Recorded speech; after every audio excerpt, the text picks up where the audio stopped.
तो दोस्तों नमस्कार, मैं मधु सिंह राजस्थान से।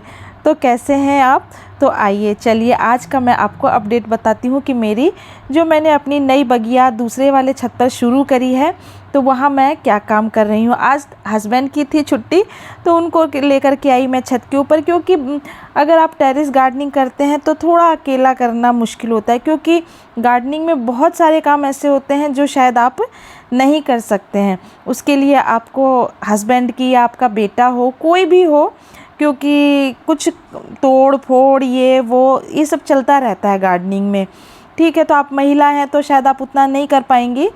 और तो मैं इनको लेकर के आई। मैंने कहा छुट्टी है, चलिए मेरे साथ, क्योंकि जो मैंने खीरा के पौधे लगाए हैं, अभी मैंने खीरा की बेल लगाई है और मैंने तोरी और साथ में लौकी और करेला। तो अब इनकी ये अच्छी तरीके से ग्रो कर रहे हैं, तो अब इनको सहारे की ज़रूरत थी। तो सहारे की ज़रूरत थी तो मैं मचान तो बाद में बनाऊंगी, क्योंकि मचान बनाने में थोड़ा सा टाइम लगेगा ज़्यादा, और इतना टाइम था नहीं, क्योंकि आज हमको कहीं जाना था। तो मेरे हस्बैंड ने बोला कि तब तक इनका टेम्परेरी उपाय कर देते हैं। तो इससे क्या होगा कि ये एक हाइट तक जब पहुंच जाएंगी उसके बाद ही हम मचान बनाएंगे तो ज़्यादा अच्छा रहेगा। तो इस तरीके से देखिए, अगर आप भी गार्डनिंग करते हैं और आप भी अगर बेल वर्गीय सब्जियां लगा चुके हैं, तो आप उसके लिए मतलब टेम्परेरी कुछ समय के लिए 10 से 15 दिन के लिए आप इसी तरीके से बांस की फट्टियों को, बांस की आपको ज़रूरत पड़ेगी, आप बांस की फट्टियों को अच्छी तरीके से पतली पतली तरीके से तोड़ लें और उसके बाद उसको ट्रायंगल की शेप में आप उसको अच्छी तरीके से बांध दें। तो क्या होगा कि जब एक समय के बाद अगर आप बेल वर्गीय सब्जियों को सहारा नहीं देते हैं तो उनकी ग्रोथ रुक जाती है, क्योंकि उनका नेचर है वो ऊपर की तरफ चढ़ना ही उनका नेचर है।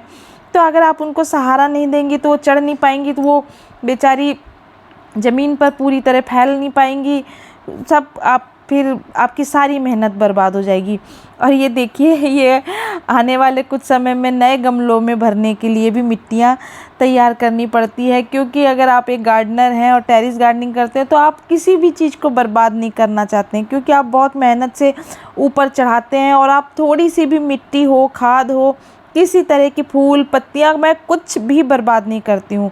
तो देखिए, आप भी इसी तरीके से एक लेबल में बांस की फट्टियों को अच्छी तरीके से तोड़ लें और उसके बाद इस तरीके से देखिए, इस तरीके से मैंने इसको ग्रो बैग के अंदर घुसा दिया है और इस तरीके से हम इसके ऊपर नॉट से बांध देंगे।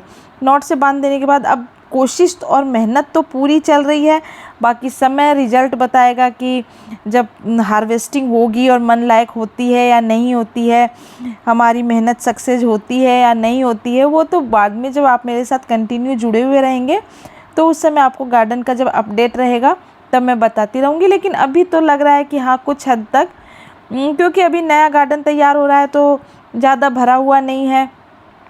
तो अब कुछ फूलों के पौधे लेकर के आऊँगी। तो आप भी इसी तरीके से सपोर्ट देने के लिए आप इसी तरीके से बांस की फट्टियों को अच्छी तरीके से तोड़ लें। और मेरा वीडियो पसंद आया हो तो पूरा देखें, लाइक करें, सब्सक्राइब भी करें। धन्यवाद।